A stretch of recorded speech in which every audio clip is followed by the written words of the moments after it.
এই ରେସିପିଟି को देखला परे आपणकर चाउल जंता पोड़पिठा एकदम 100% परफेक्ट बनिबो। एठी पिठार टेक्सचर आपण देखिकी जानि पाउतबे एकदम नरम तुलतुलिया पाटी रे दौ दौ मिले जिवो आ बहुत ही टेस्टी। आगो को जेहेतु रज आसुची रजरे आपण ए पिठाटी को बनै नियंतु पिलाठू बड़ समस्ते खाइकी बहुत खुशी हेबे। तेबे रेसिपीटी जदि आपको भल लागिबो प्लीज लाइक करिवे। नमस्कार, आपण को काकुलिस क्वेश्चन को बहुत बहुत स्वागत। तेबे चलंतु स्टार्ट करिबा रेसिपी। तो देखंतु दर्शक बंधु एई पोड़पिठाटी को तैयारी करिया पई एठी मु अरुआ चाउल को पानी रे बतुरी की रखिछि। पिठा तैयारी करिया पई सब बेले नुआ अरुआ चाउल नियंतु, देखिबे पिठा बहुत ही बढ़िया हबो। तो देखंतु दर्शक बंधु एई कप रे मापिकी मु 1.5 कप अरुआ चाउल नेइथिली। चाउल को प्रथमे भल भाव में धोईकी या पाखापाखि 4 ରୁ 5 घंटा पानी रे बतुरे की रखिदेली। ये देखंतु चाउल बढ़िया भाव में बतुरी जाइछि। तो एबे आमे गोटे ब्लेंडिंग जार नबा। ब्लेंडिंग जार रे सबतक अरुआ चाउल को देदबा। ता सहित एठी देखंतु मु फाळे कोरा हितबा नड़िया नेछि। गोटे नड़िया रु फाळे आमे कोरा नड़िया नबा। तो देखंतु नड़िया कोरा को ए चाउल रे देदबा। आ इथिरे दरकार मुताबक पानी देकी याको आमे चिकन करके बाटिकी नै आसीबा। तेबे मने रखिबे दर्शक बंधु चाउल रे अल्प पानी देकी बाटिबे, नहले चाउल चिकन होइकी बाटी हबनी। एठी आपण देखि पाउतबे चाउलर कंसिस्टेंसी। चाउल को मु अल्प पानी देकी पूरा चिकन करके बाटिकी नै आसीछि। चाउल को बाटी नेला परे याको आमे गोटे मिक्सिंग बाउल रे ढाली दबा। एबे चलंतु गोटे सीक्रेट जिनसटे पकेकी याको बाटिबा। एठी देखंतु दर्शक बंधु एठी मु गोटे मुठा चूड़ा नेछि। चूड़ा को भल भाव में धोई नेछि। धोई देकी याको आमे से ब्लेंडिंग जार रे देदबा। आ ए चूड़ा को मध्य पूरा चिकन करके बाटिकी नै आसीबा। आपण ए पोड़पिठा रे गोटे मुठा चूड़ा को बतुरेकी चिकन करके बाटिकी मिसांतु, देखिबे पिठा बहुत ही बढ़िया नरम बनिबो। तो देखंतु दर्शक बंधु चूड़ा को मध्य मु चिकन करके बाटी नेली। एबे आमे एई सबुतक को बढ़िया भाव में मिक्स करदबा। एटी देखंतु यार कंसिस्टेंसी पूरा बढ़िया चिकन होइकी बाटी हिची। एबे चलंतु जीवा आमे नेक्स्ट प्रोसेस को। एटी देखंतु दर्शक बंधु मु गोटे कड़े रे 2 ରୁ 3 बड़ चामच देसी घिओ दे देइछि। घिओ भल भाव में गरम हो गला परे एथिरे में किछि कट्टा नड़िया पकेबा। फाळे नड़िया मु बट्टारे देइछि। आ फाळे नड़िया को छोट छोट काटिकी ए घिओ रे पकेदबा। आ ता सहित एथिरे किछि काजू मध्ये पकेदबा। तो देखंतु दर्शक बंधु गैस फ्लेम को हाई टू मीडियम रे रखिबा। आ ए नड़िया और काजू को लाल लाल हैला पर्यंत भाजी नबा। एठी देखंतु काजू नड़िया बढ़िया भाव में भाजी गला। तो एबे आमे ए काजू नड़िया को गोटे प्लेट ऊपर को बाहर करदबा। तेबे दर्शक बंधु आपण माने ए भिडियोटी को केउ जगह देखुचंती निश्चय मते कमेंट जणेबे, जा फल रे मु आपन को धन्यवाद दे परिबी। तो देखंतु कड़े रे जितिकी बळका घिओ अछि सेथिरे आमे पानी दबा। जेहेतु मु एई कप रे मापिकी 1.5 कप चाउल नेइतिली, तो सेई कप रे मापिकी आमे 3 कप पानी नै जिबा। जेतिकी आपण चाउल नेबे तार डबल पानी नेबे। एटा होची भाग माप।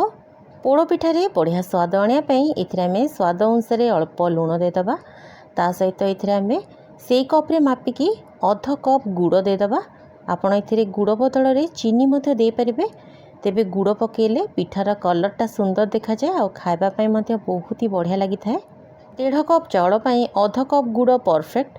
तेबे आपण मिठार परिमाण को आपणकर पसंद अनुसार आपण कम बेसी करि परिबे।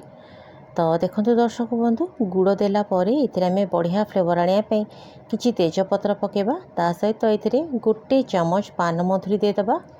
आ ता सहित बढ़िया बास्ना आनिया पई किछि गुंड करके रखिथिबा गोलमरिच और गुजराती पकेबा। गुजराती गोलमरिचर गुंड निश्चय पकातु, फ्लेवर बहुत बढ़िया आसीबो। आ जणे जणे एथिरे अदा मध्ये छेचिकी पकेई थांती, तेबे मु एथिरे पकेइनी। तो एबे आमे गैस फ्लेम को हाई करबा। आ हाई फ्लेम रे पानी टी को बढ़िया भाव में फुटिया पई छाड़ दबा।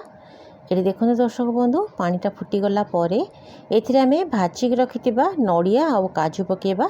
भजा काजू नड़िया रु मु अल्प रखी देइछि, जाको मु पर यूज करबी। आ ता सहित एथिरे मु किछि चीना बादाम पकेइछि। एटा भजा हितिबा चीना बादाम। जदि आपनको पोड़ पिठा रे चीना बादाम रो टेस्ट भलो लागे ताले आपण चीना बादाम एथिरे निश्चय पकातु। तो देखंतु सब पके देला परे गैस फ्लेम को आमे लो करबा। आ लो फ्लेम रे एई सब तक बट्टा आण को पकेबा। गोटे हाथ में आण को पकेबे आउ गोटे हाथ में या कंटिन्यूअसली मिक्स करेंगे या जमा भी छाड़ेनि ना लम्स पड़ जापे। तो देखो दर्शक बंधु या आम गैस फ्लेम को लो टू मीडियम रे रखिकी कंटिन्यू एमती गोलेबा। देखिए धीरे धीरे यहाँ बहलिया हवा स्टार्ट कर। तो देखिए जितेबाला यहाँ बढ़िया भाव में जंती होपर जाई आम गैस फ्लेम को बंद करवा। ये आप देखिपे दर्शक बंधु जंतुणी कढ़ई छाड़ा स्टार्ट हो गला। ये आप देखिकी जापे निश्चय। देखिए जंतुणी जितेबाला एमती गोटे जगह गदा हो कढ़ई को छाड़ा स्टार्ट कर जानवे यहाँ होगला। तो एबे आमे यही सब को भल भाव में मिक्स करदबा और गैस फ्लेम को बंद करदबा। बनैबा बहुत सहज। तेबे जदि आपण प्रथम थर भी बनाउछंती ताहले एकदम परफेक्ट बनै पारिबे। ये देखो दर्शक बंधु पोड़ पिठा पाई आमर जंतुणी बनीगला। तो एबे आमे गैस फ्लेम को बंद करदबा और या घोड़ेकी पाखापाखि 5 ରୁ 7 मिनिट पाई छाड़दबा। ता भितर चलतु आमे नेक्स्ट प्रिपरेशन करिबा। तो देखो दर्शक बंधु ये गोटे कड़ईटे नहीं कड़ई आम कदली पत्र देदबा। आपण ये पोड़पिठाटी को कढ़ई भी पोड़ी पारे कि प्रेसर कुकर में पोड़ी पारे। तो देखु कड़ई गोटे कदली पत्र देदेली ताऊपर किसी देसी घी लगे नौ घी देदेला एबे आमे गरम गरम जंतुणी को सांगे सांगे ये देदबा। तेबे मन रखिए जंतुणी को जमा भी ठंडा करेंगे। ये प्रोसेस टी को आपण सांगे सांगे करेंगे। तेबे जंतुणी जदि ठंडा हो ताले पिठा भल भाव में सेट हो पारिबनी। तो देखो दर्शक बंधु सबुतक जंतुणी को देदेला आम पानी हाथ होगी पिठाटी को बढ़िया भाव में सेट करदबा। ये आप देखिकी जापे। ये देखो पिठाटी को भल भाव में सेट करदेला या आम जो भाजिक रखी ड्राई फ्रुट्स ताकू पकईदबा। ये देखो काजू नड़िया आउ ता सहित मुझे चेरी नहीं आपण आपणकर मन पसंदर जेकोसी ड्राई फ्रुट्स पकई पारे। तो देखो सबुतक ड्राई फ्रुट्स गुड़िक देदेला या आम हाथ में भल भाव में चापिकी प्रेस करदबा जहाँफल एगुड़िक पिठा सहित बढ़िया भाव में लगिकी बाहरनी। एबे आम ये पिठा उपरे गोटे कदली पत्र देदबा और या घोड़ेबा आउ गैस फ्लेम को हाई रे रखिकी मात्र 2 मिनिट बसेबा। तापर गैस फ्लेम को पूरा लो रे रखिकी या 45 मिनिट पर्यंत बसईदबा।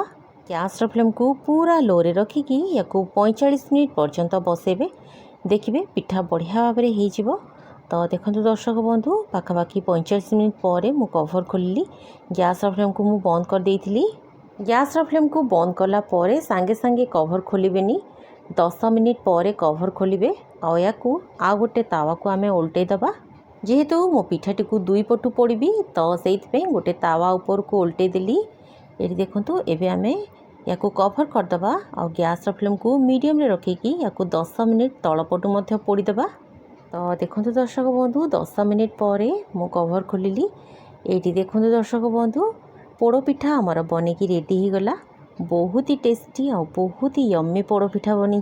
तेबे मन रखिए पोड़ पिठाटी को काटिबा आगुरु टिके पिठाटी को ठंडा करदेबे तापर जे काटिबे नले पिठा काटिया पे असुविधा हबो और भल सेप रे कटिबनी। तो देखो दर्शक बंधु पिठा को मु छोट छोट पीस रे काटी देइछि। एटी देखो पिठा को मु पाखरु देखौछि एकदम नरम तुलतुलिया पोड़ पिठा।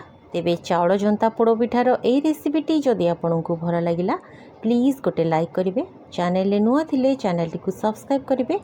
फेसबुक पेज रे देखुतिले पेज टी को फॉलो करेंगे। तेबे रहिली पुणी देखा। धन्यवाद।